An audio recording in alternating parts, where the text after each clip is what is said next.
You gave a speech at the European Parliament. That same speech went viral. You were then targeted with online abuse. I've been called the N-word 3 times in 20 minutes. You've written in your book How to Stay Safe Online. It can't be my fault if women globally are 27 times more likely to be abused online. We've got the right to, create and use AI. We've got to be responsible for it. Why are people choosing to use AI to deepfake and nudify women and children? Tech companies say, well, we're not doing anything wrong. They're partly telling the truth because this is issues that government, policies, families, communities haven't dealt with. At 23 years old, Seyi Akiwowo became the youngest Black woman ever elected as a councillor in East London. She went on to found Glitch, Europe's leading charity tackling online abuse, and helped reshape the UK's Online Safety Act. She's advised TikTok, Google, and Pinterest, and she's now on a mission to train 1 million leaders in online safety by 2030. The author of How to Stay Safe Online and one of the most important voices in tech today. So this conversation, I really want to get into the use of social media, what we can do to protect ourselves, what we can do to help support others. But first of all, I want to just take us back because you were the youngest Black female councillor who was elected in the London Borough of Newham, which is in East London, at just the age of 23. For most people, at that age, they're not thinking about politics. So what was it that made you want to get into politics? Even almost 10 years later, over 10 years later, I still struggle to answer that question because I didn't choose politics. Politics kind of chose me.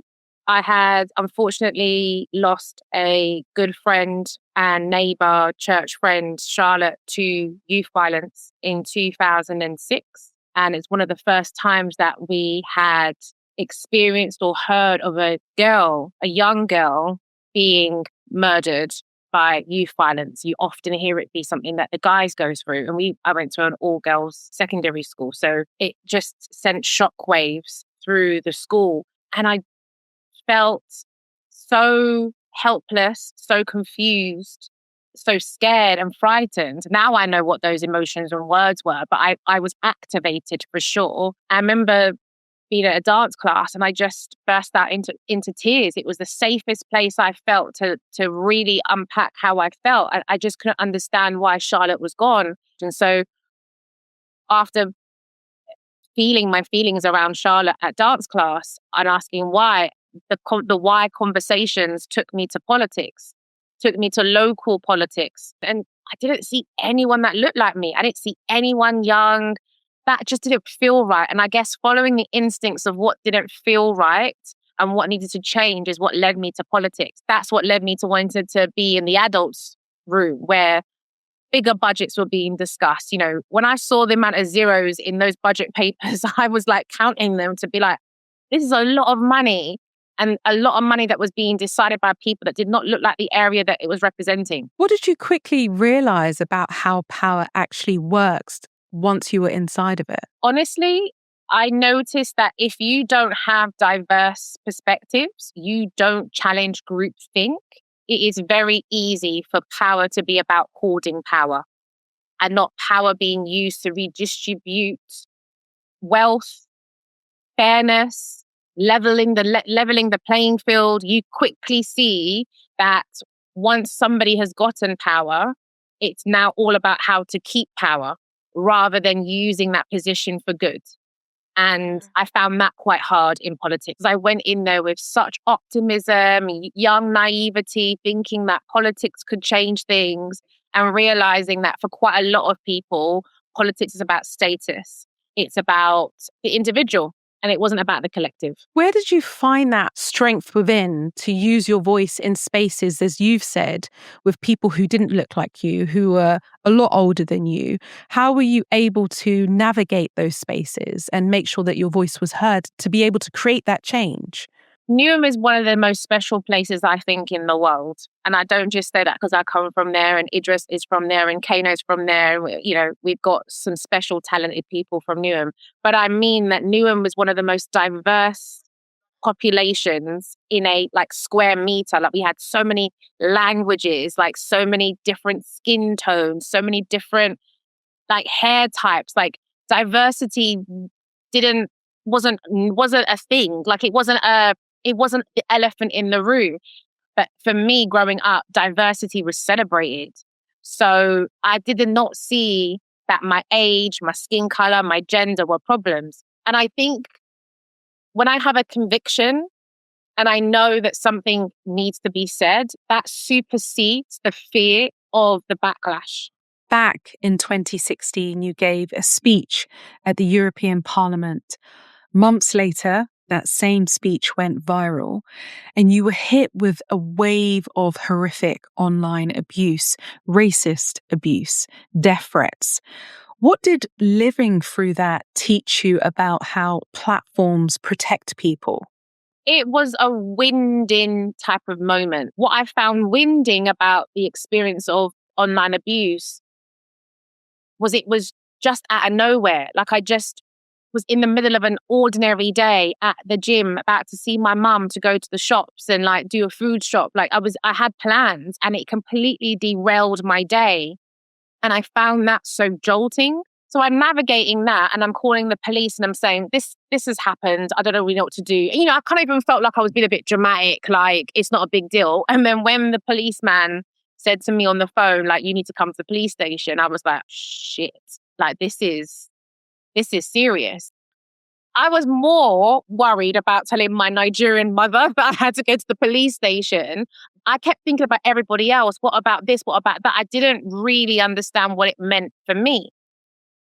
But the real, I guess, what felt like the second wind was when I reported. And then when the platform said there was no violations of their terms, that was when the East London in me came out. Was that specifically one platform or all of the different social media platforms that you were using or seeing that abuse? All of them.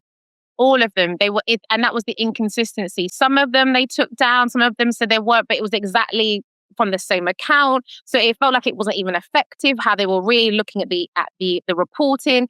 Even to report the abuse was it felt like Windows 97. It was basic and it didn't allow for nuance. I couldn't screenshot the evidence. I couldn't explain why. I couldn't report.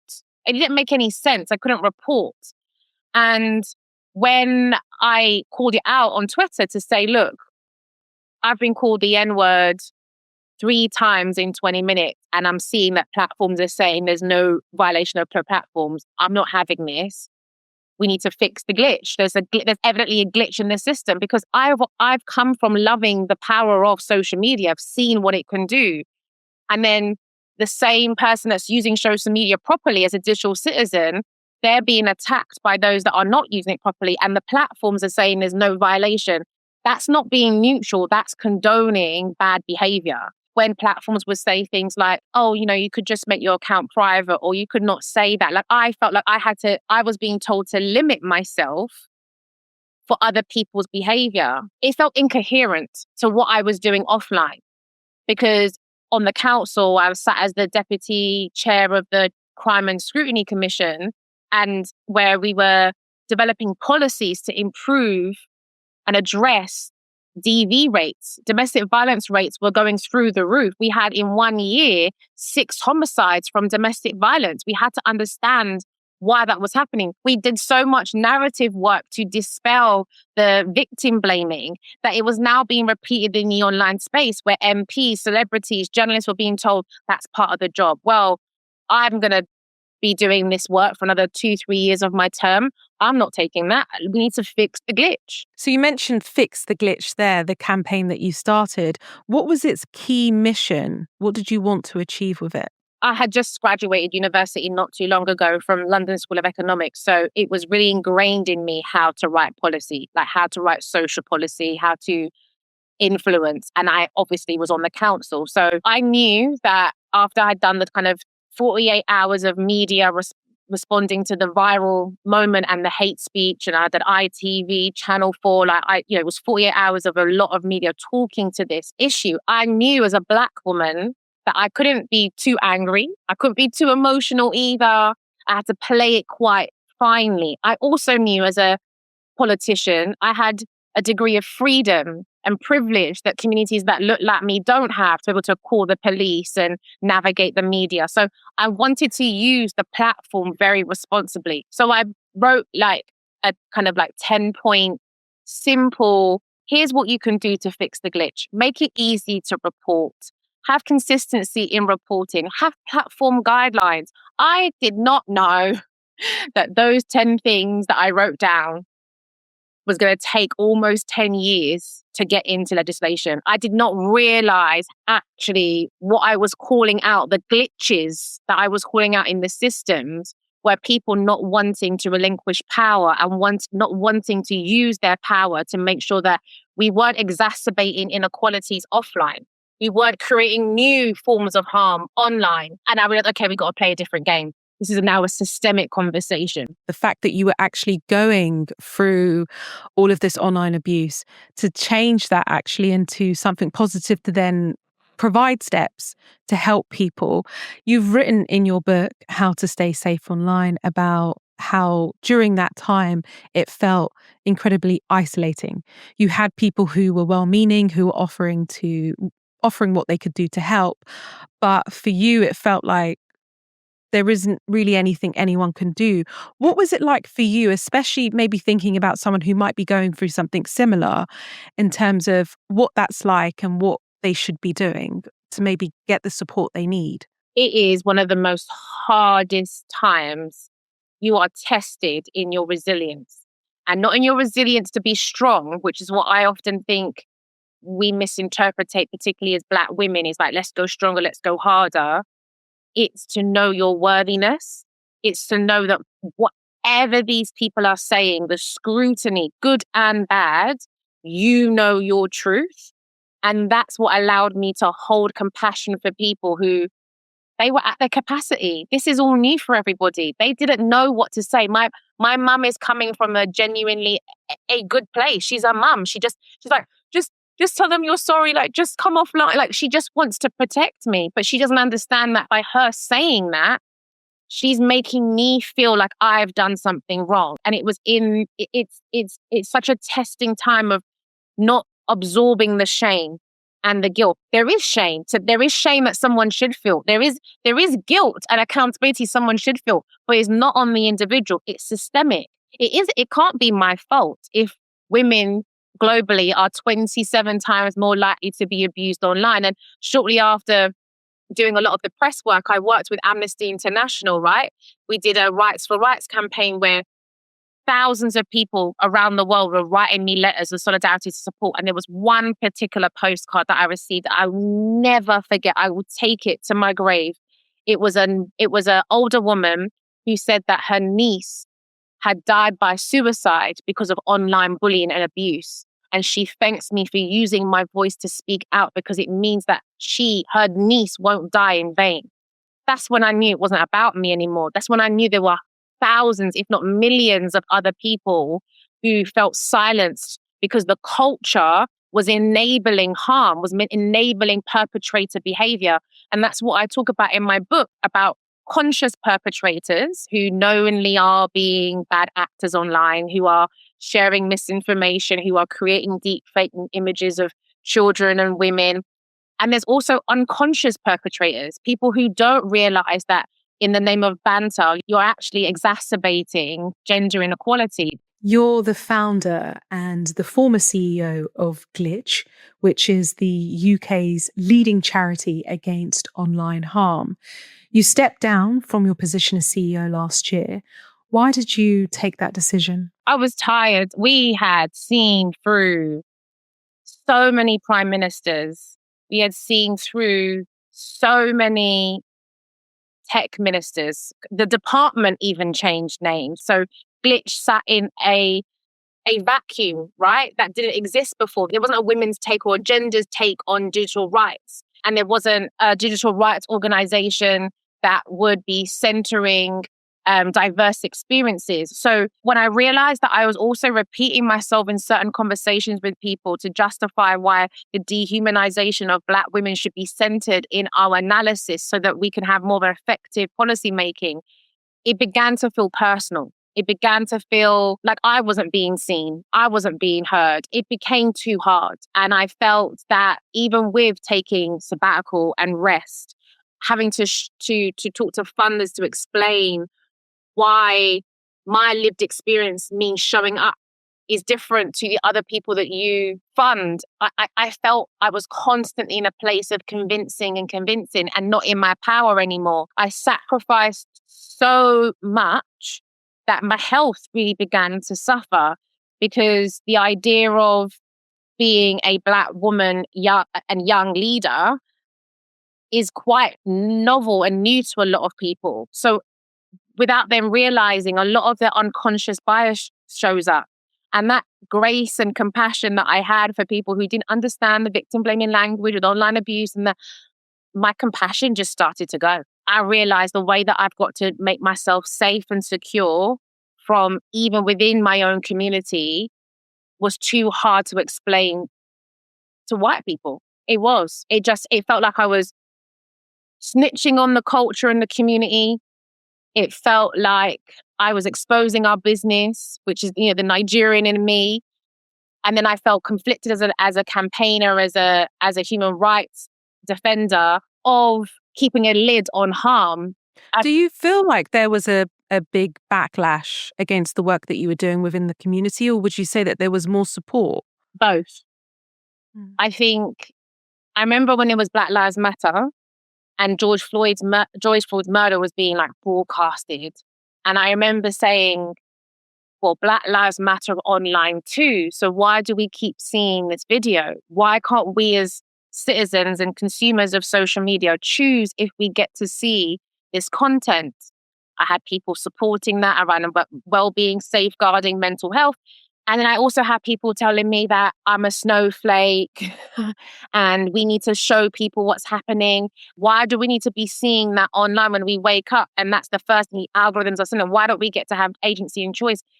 And the nuance began to be really hard. There was a lot of jealousy that we don't talk about for Black female founders when they are in positions of influence and power, but you think people are your friends. Research by Amnesty International found that Black women are 84% more likely than white women to experience abusive or problematic tweets. Is this still a user problem or a platform design problem? It's both. If we're going to talk really real, where is the demand coming from for misogynoir, which is the intersection of misogyny and racism that Black women face? Why is there content that exists that dehumanizes Black women? And why doesn't that content get taken down consistently, as we see with our white counterparts, as we see with copyright around music? Why doesn't that get seen as violence and violating the terms and conditions of the platform? And I also think it's a misstep in the business model, because if we know that Black women are disproportionately impacted, we can actually look at the lived experience of Black women, Black neurodivergent women, Black trans women. If we look at the most minoritized, we can see the playbook of where the system is not providing a safety net, and we can level the playing field. You released your book, How to Stay Safe, online in 2022. What would you say are some of the key points from it? I know there's so much information in the book. I read through it, and even myself, some of the things I hadn't even thought of about how I can stay safe online, such as creating boundaries on what types of content that you see. So I think being more mindful of when you are online. Are you online because you need to pick me up? And sometimes that's okay. We like our drink. We like to, let loose and dance. We like to do things that make us feel good, retail therapy, whatever it is, right? Sometimes that's okay. But when you see it now come out of balance and it doesn't serve the best of you, that's what to be mindful. And that means things like, are you out of breath? Are you clenching your jaw? Are you panicking? Are you ruminating? Are you worrying? Like noticing that about yourself. Are you activated easily? Do you not have that window of tolerance to breathe? Because that's what keeps happening when we stay online for too long. It short circuits our ability to be human. You've got agency and being able to be intentional and know that with social media, that this is an algorithm mathematical equation that has been given to you based on assumptions of your interest, which we know that can also be stereotypical and harmful. Be intentional to take a step back and say, I don't have to always consume and engage and absorb what I'm receiving. And lastly, I recommend a preemptive block.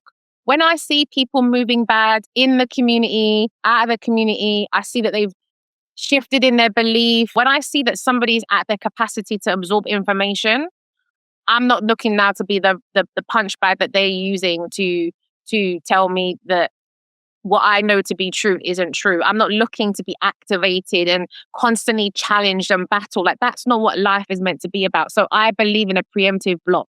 So if you're seeing this type of content that maybe you're not agreeing with before it gets to a next stage, block the person straight away. Block the person, mute the words that they're using, block the account, mute and filter the conversation. I remember in the peak of Black Lives Matter on Twitter, when it was Twitter, I muted the terms BLM, Black Lives Matter, Black Lives Matter UK.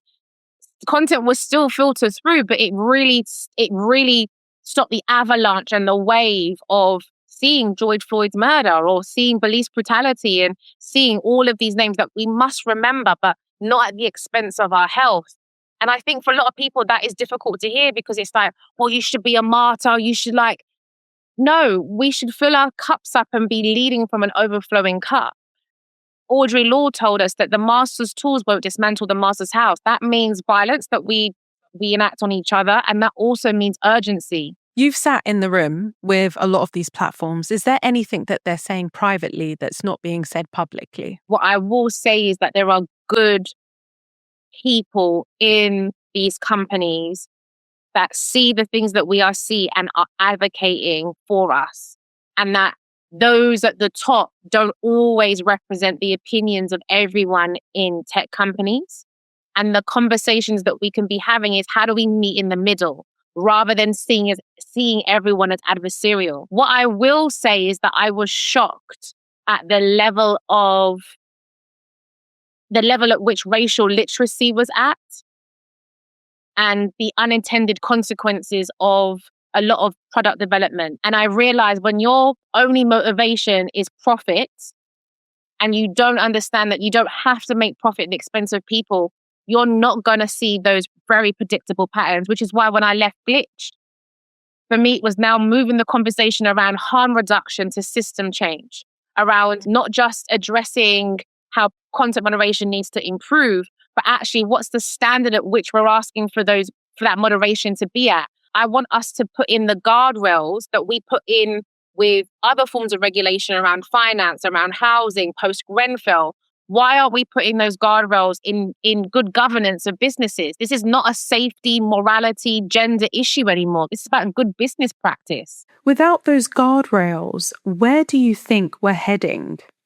We have a concentration of power in too many hands that are not regulated, are not checked. There's not enough checks and balances.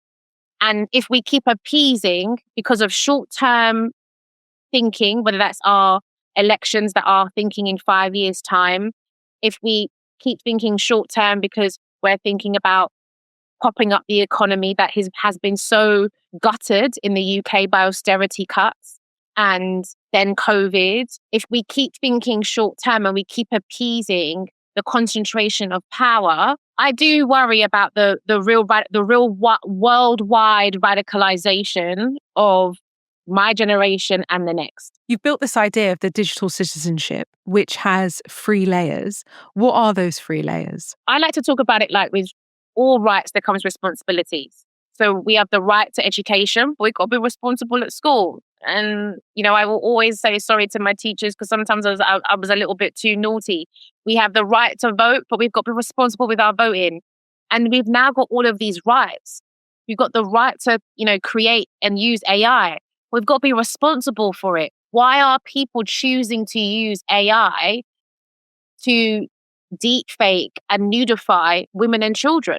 So at an individual level, we've got to be thinking about our rights and responsibilities. On a social level, what does allyship look like? What does bystanders look like? So how are we on a social level seeing that someone's getting abused online and we know what to do? We report it, we block it, we check in on them like human beings, rather than this kind of belief or norm that's developed that because it's a screen, it doesn't really happen. A lot of this is projection. A lot of this is offline behavior that we haven't dealt with, that tech is only exacerbating, which is why when tech companies say, well, we're not doing anything wrong, they're partly telling the truth, because this is issues that government, policies, families, communities haven't dealt with.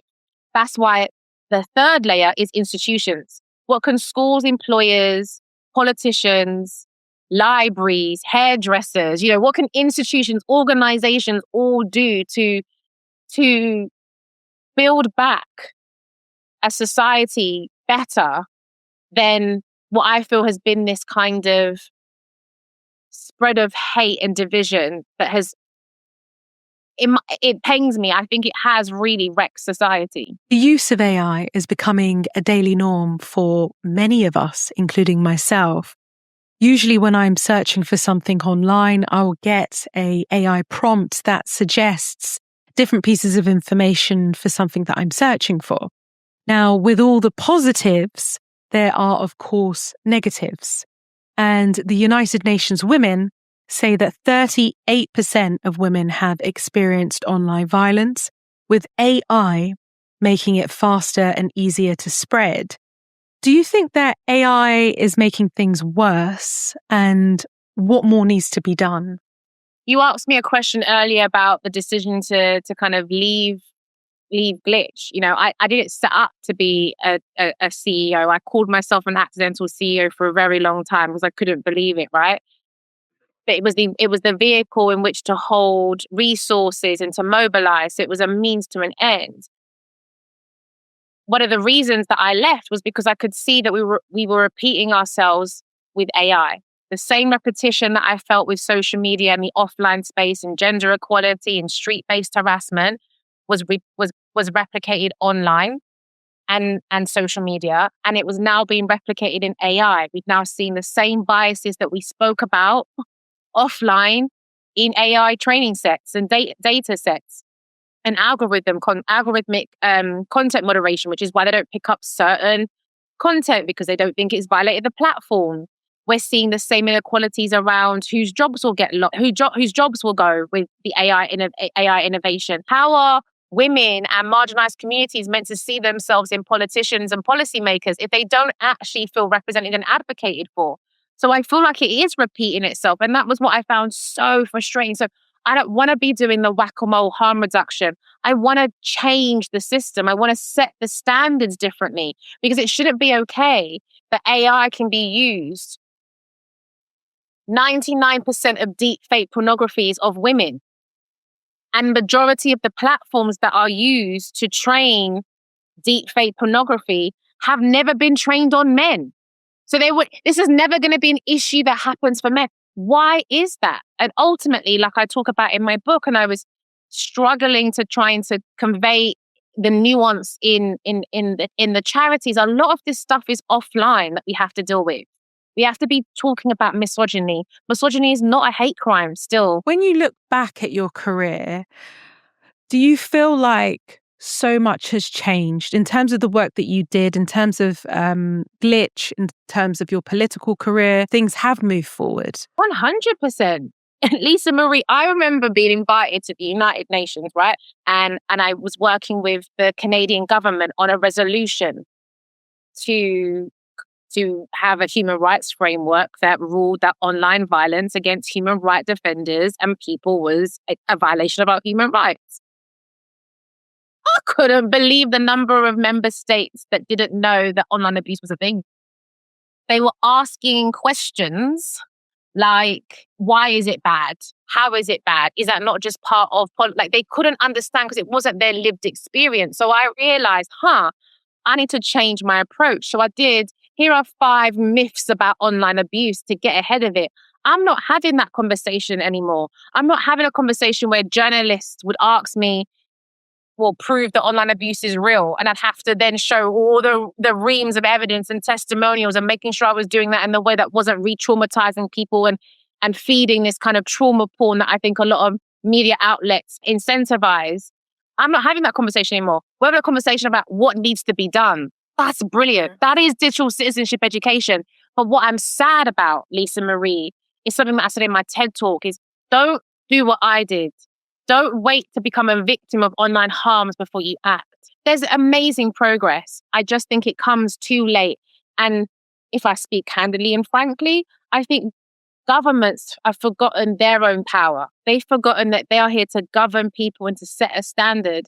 And now it feels like they're a little bit like an activist, responding to the news, responding to Netflix, responding to complaints on the back foot, rather than setting a vision of this is what it means to have a healthy internet. This is what it means to conduct healthy tech business in the UK. Is online abuse getting better or worse? I think online abuse has not really changed.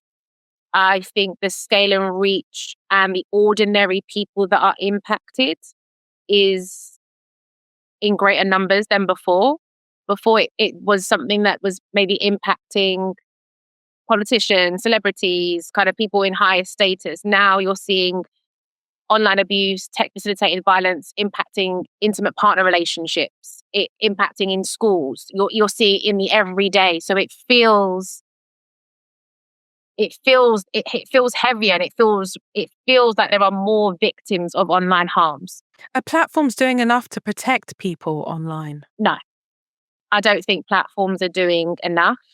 I think platforms want to and are also having to navigate conflicting interests, shareholder interest, liabilities, regulation. I'm not giving them a blight. All businesses have to navigate this, but I don't think they're incentivized and encouraged, unless the mood music moves that way, to do better to safeguard ourselves and each other online.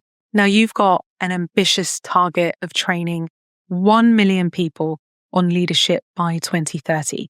You've already trained thousands of people on online safety. What changes if that works? I've seen it in the workshops. I've seen it in my masterclasses. I've seen it with people who leave beautiful, kind reviews around my book or DM me.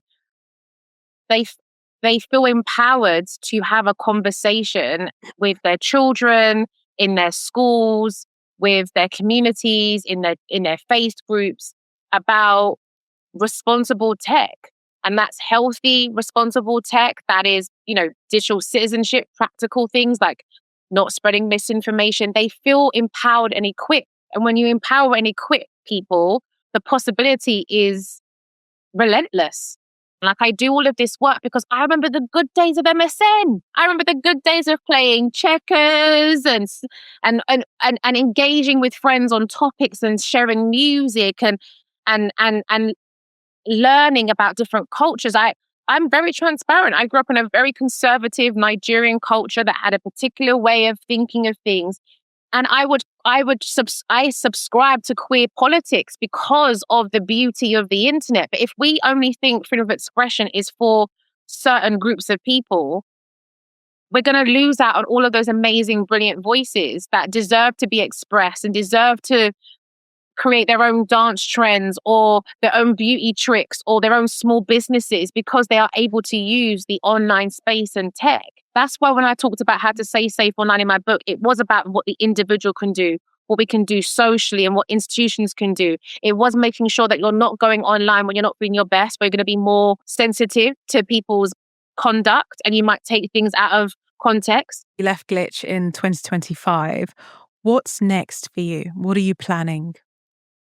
I've taken about a year to rest, to realize I wasn't going to work at Tesco's. There's nothing wrong with Tesco's, but I think you have more work to do in other places. Yes.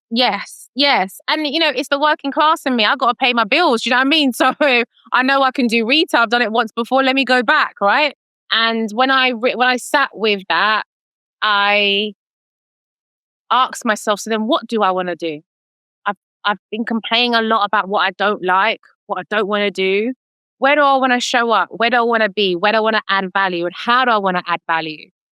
And so what next is working with institutions like the World Health Organization, like the UN, like larger philanthropist groups who want to discuss healthy approaches, healthy infrastructure to our internet, designing the incentives and the frictions that make sure that we're not becoming cannibalistic online.